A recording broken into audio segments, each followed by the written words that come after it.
पत्रस 1 अध्याय 1।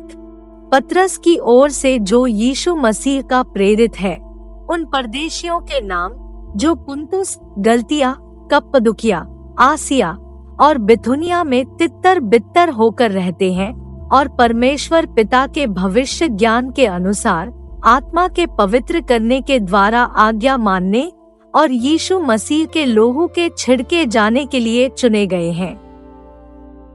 तुम्हें अत्यंत अनुग्रह और शांति मिलती रहे।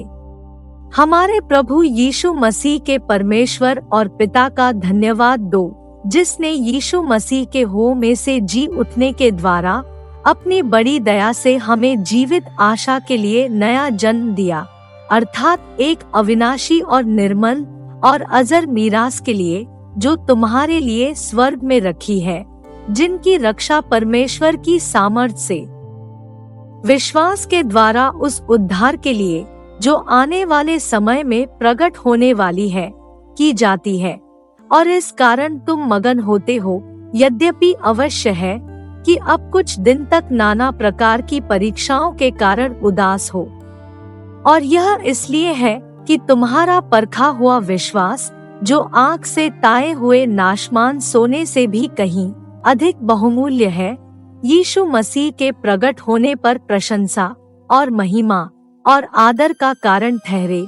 उससे तुम बिन देखे प्रेम रखते हो और अब तो उस पर बिन देखे भी विश्वास करके ऐसे आनंदित और मगन होते हो, जो वर्णन से बाहर और महिमा से भरा हुआ है, और अपने विश्वास का प्रतिफल अर्थात आत्माओं का उद्धार प्राप्त करते हो।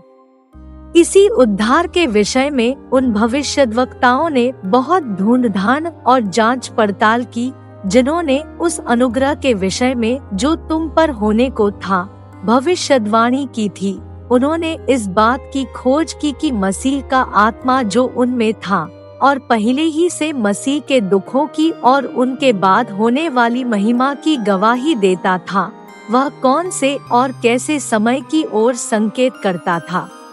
उन पर यह प्रकट किया गया कि वे अपनी नहीं वरन तुम्हारी सेवा के लिए ये बातें कहा करते थे, जिनका समाचार अब तुम्हें उनके द्वारा मिला, जिन्होंने पवित्र आत्मा के द्वारा जो स्वर्ग से भेजा गया तुम्हें सुसमाचार सुनाया। और इन बातों को स्वर्गदूत भी ध्यान से देखने की लालसा रखते हैं। इस कारण अपनी अपनी बुद्धि की कमर बांधकर और सचेत रहकर उस अनुग्रह की पूरी आशा रखो, जो यीशु मसीह के प्रकट होने के समय तुम्हें मिलने वाला है। और आज्ञाकारी बालकों की नाई अपनी अज्ञानता के समय की पुरानी अभिलाषाओं के सदृश न बनो, पर जैसा तुम्हारा बुलाने वाला पवित्र है, वैसे ही तुम भी अपने सारे चाल चलन में पवित्र बनो, क्योंकि लिखा है कि पवित्र बनो क्योंकि मैं पवित्र हूँ। और जबकि तुम हे पिता कहकर उससे प्रार्थना करते हो, जो बिना पक्षपात हर एक के काम के अनुसार न्याय करता है, तो अपने परदेशी होने का समय भय से बिताओ, क्योंकि तुम जानते हो कि तुम्हारा निकम्मा चालचलन जो बाप दादों से चला आता है, उससे तुम्हारा छुटकारा चांदी सोने अर्थात नाशमान वस्तुओं के द्वारा नहीं हुआ, पर निर्दोष और निष्कलंक मेमने अर्थात मसीह के बहुमूल्य लोहू के द्वारा हुआ।